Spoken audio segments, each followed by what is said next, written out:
Let us discuss the question for the esteemed panel. Russell Wilson demoted.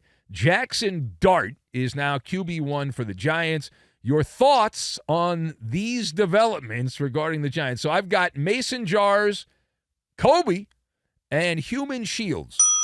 And we will combine all of these things together, and we are going to make some fried rice, which is highly underrated, fried rice. Well, pretty much anything fried is usually not good for you, but taste marvelous. All right, so this was the word I will use for the Giants quarterback change, telegraphed. Telegraphed is the word I will use. Everybody with half a brain saw this one coming. Russell Wilson had been running on fumes. What about the game against the Cowboys? Okay, that says more about the Cowboys. They suck. Okay? Russell Wilson, if you've watched him, this is a years-long thing. Like, how he ended up getting that gig with the Giants is beyond me. He's been telling everyone, I suck.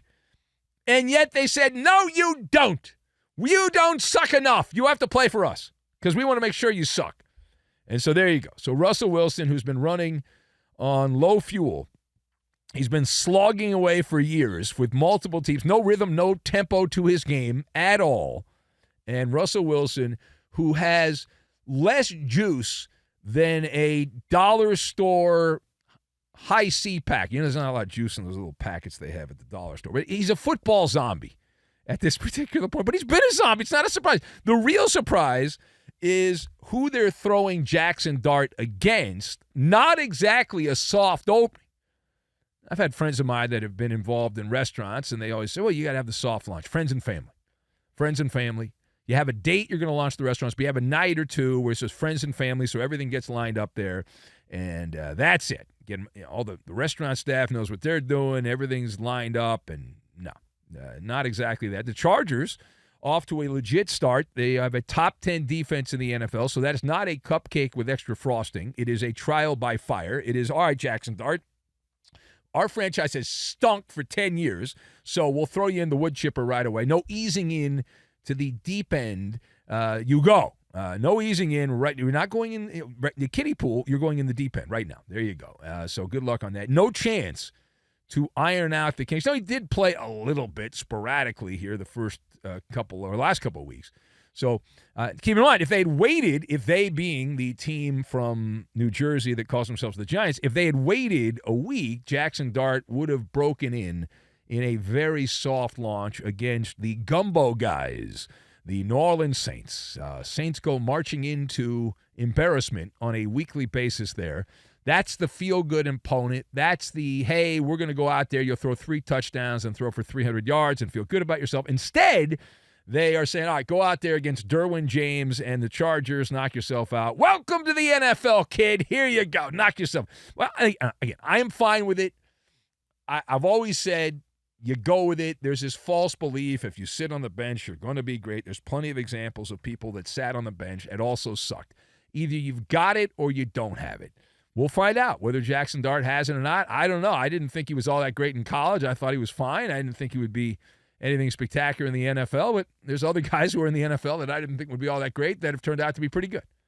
So it's a hit-and-miss situation. It's an imperfect science and all that stuff. But it does show you the Giants' dysfunction. That's my other thought on this.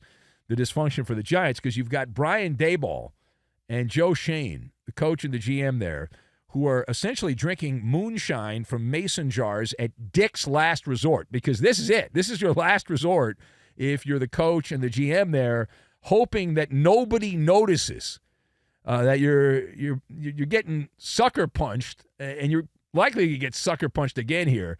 And the reality is, if Jaxson Dart is not prepared to hit the ground running here, and if he goes out there and sucks at a time you cannot suck and does a cannonball and a belly whopper against the Chargers, and they have to take him out of the game for some reason because he's so bad, and they have to go to Russell Wilson again or Jameis Winston, well, let's just say the not-so-dynamic duo, the brains of the Giants operation, they should start updating their LinkedIn page right now because they've got some issues there. And John Mara, the owner of the Giants, they for some reason keep this group together. They should have gotten rid of him at the end of last year. They kept him around, John Mara. But if you look at it, It has been a revolving door. They are the Cleveland Browns of New York. That is the New York Giants.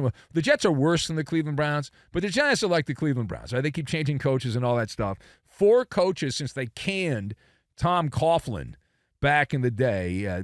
10 years, 4 coaches. So the patience isn't endless for the Giants, but the clock is a ticking. Tick, tick, tick, tick, tick, tick, tick, tick. Certainly no more honeymoon.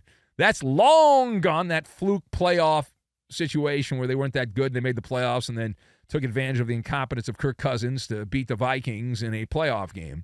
But you look at it now, and there's really no long-term plan. It's just kind of a reactionary move, and you benched the veteran. And again, they should have never signed Russell Wilson. That's the thing. You didn't need to bench him. You shouldn't have signed him. If the overnight sports radio guy knows the quarterback is washed up, why do you not know that? You're getting paid a lot more money than I am. You should know that, you dummies. It's ridiculous.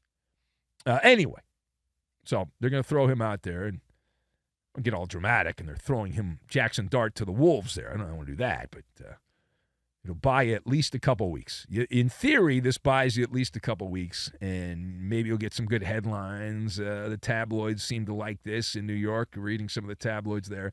But it's desperate, and typically it ends with everyone getting fired because you started out 0-3. Rather than just start, you would have started 0-3 anyway if you started Jaxson Dart. At least then you can say, well, he played well against the Cowboys and do all that bullcrap. Instead, now you're 0-3, and then Jaxson Dart's going to take some time to get going here. So then you're looking at maybe 1-6 or something along those lines. Good luck on that. This has Dead Man Walking for Brian Daboll written all over it.